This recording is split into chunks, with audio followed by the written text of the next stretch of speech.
Hi friends, പുതിയൊരു വീഡിയോയിലേക്ക് എല്ലാവർക്കും സ്വാഗതം. ഈ മഴക്കാലത്ത് ക്ഷീരകർഷകരെ സംബന്ധിച്ച് അവരേറ്റവും കൂടുതൽ നേരിടുന്ന ഒരു പ്രശ്നമാണ് തീറ്റ വസ്തുക്കളിൽ നിന്നും പൂപ്പൽ വിഷബാധയേറ്റിട്ടുള്ള രോഗങ്ങൾ പശുക്കളിൽ. പ്രധാനമായും വയറിളക്കം, ദഹനക്കേട്, തീറ്റയെടുക്കാൻ മടുപ്പ് എന്നീ രോഗാവസ്ഥകളാണ് കാണപ്പെടാറ്. അതിലേറ്റവും രൂക്ഷമായിട്ടുള്ളത് വയറിളക്കം തന്നെയാണ് കേട്ടോ.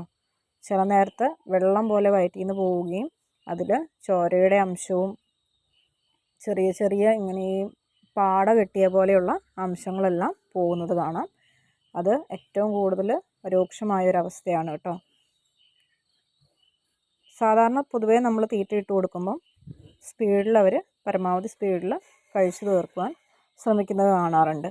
പക്ഷേ ഇത്തരത്തിലുള്ള അസുഖങ്ങൾ വരുന്ന സമയത്ത് തീറ്റ മുന്നിലുണ്ടെങ്കിൽ പോലും എത്ര തിന്നാൻ താല്പര്യമുള്ള പശുക്കളാണെങ്കിൽ പോലും അങ്ങോട്ടും തട്ടി ഇങ്ങോട്ടും തട്ടി തീറ്റ വെറുതെ ഇട്ടിരിക്കുന്നത് കാണാറുണ്ട്. പൊതുവെയുള്ള കാരണം എന്ന് പറഞ്ഞാൽ പ്രധാനമായൊരു കാരണം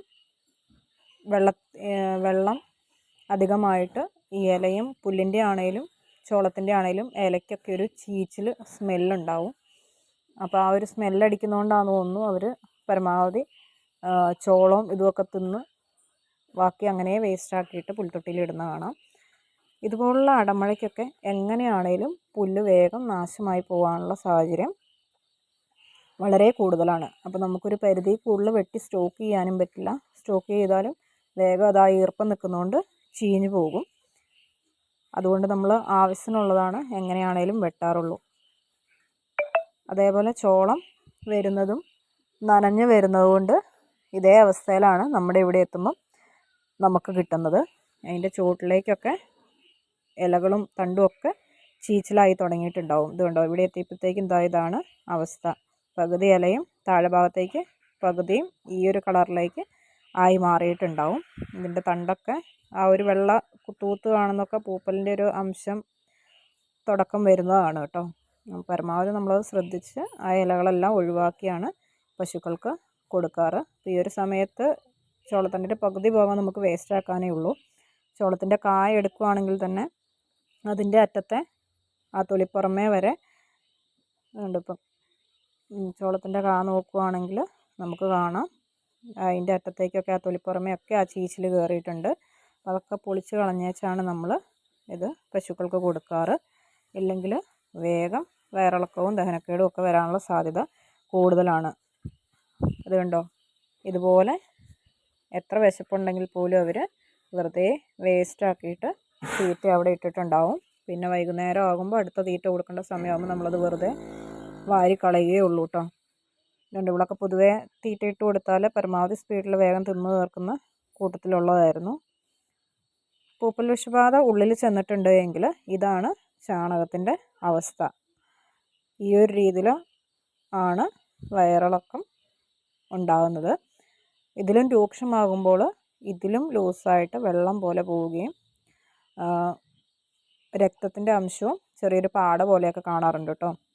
അപ്പോൾ നമ്മൾ ഇത്തരത്തിലുള്ള സാഹചര്യങ്ങൾ കാണുമ്പോൾ തന്നെ വയറിളക്കത്തിനുള്ള ഗുളിക കൊടുക്കുകയും ഡോക്ടറെ കണ്ട് അതിനുള്ള മറ്റ് മരുന്നുകൾ കൊടുക്കുകയാണ് ചെയ്യാറ് സാധാരണ.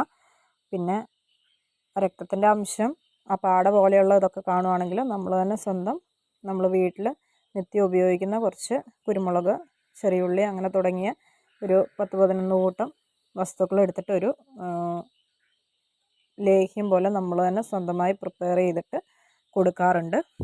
അത് കൊടുക്കുമ്പം 3 ദിവസം നമ്മൾ അടുപ്പിച്ച് കൊടുക്കുമ്പോൾ തന്നെ നമുക്കത് നല്ല രീതിയിൽ മാറി പഴയ ആ ഒരു അവസ്ഥയിലേക്ക് ചാണകം വരികയും ദഹനമൊക്കെ അത്യാവശ്യം നന്നായിട്ട് ക്ലിയർ ആവുകയും ചെയ്യുന്നത് കാണാറുണ്ട്. അതുകൊണ്ട് ഇപ്പോൾ പൊതുവേ നമ്മൾ ആ ഒരു മരുന്നാണ് കൊടുക്കാറ്.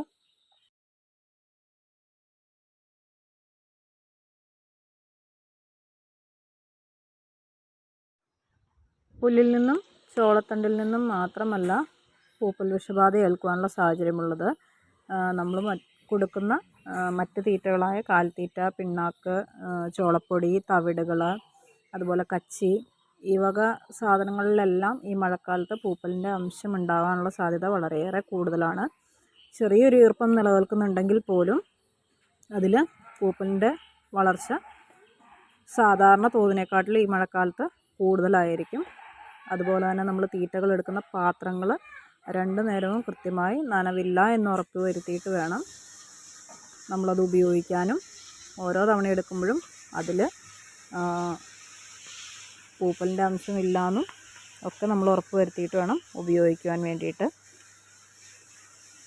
ഇത്തരത്തിൽ വയറിളക്കവും ദഹനക്കേടും ഒക്കെ വന്നു കഴിഞ്ഞാൽ ഏതൊരു രോഗാവസ്ഥ വരുമ്പോഴും ഉള്ളതുപോലെ തന്നെ പാലിൻ്റെ ഉൽപ്പാദനത്തെയാണ് ഏറ്റവും കൂടുതലായി ഇത് ബാധിക്കാറ്. നല്ല തോതിൽ പാലിൻ്റെ അളവ് കുറയുകയും പിന്നീട് ഈ രോഗാവസ്ഥ മാറിയാൽ പോലും പഴയ ഒരു പാലിലേക്ക് തിരിച്ചു വരുവാനുള്ള സാഹചര്യം വളരെയേറെ ബുദ്ധിമുട്ടാണ്. അപ്പം നമ്മൾ കഴിവതും ഇത്തരം സാഹചര്യങ്ങൾ ഉണ്ടാവാതിരിക്കാൻ ശ്രദ്ധിക്കുക എന്നതാണ് നമ്മൾ ഏറ്റവും ആദ്യം ചെയ്യേണ്ടത്.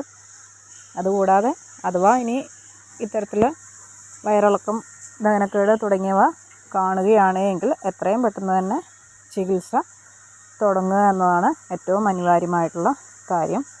എന്നാൽ പോലും പാല് കുറഞ്ഞാൽ നമുക്കത് തിരികെ കൊണ്ടുവരാനുള്ള ബുദ്ധിമുട്ട് എല്ലാവർക്കും അറിയാവുന്ന കാര്യമാണല്ലോ. വീഡിയോ ഇഷ്ടപ്പെട്ടെങ്കിൽ ലൈക്ക് ചെയ്യാനും ഷെയർ ചെയ്യാനും മറക്കരുതേ.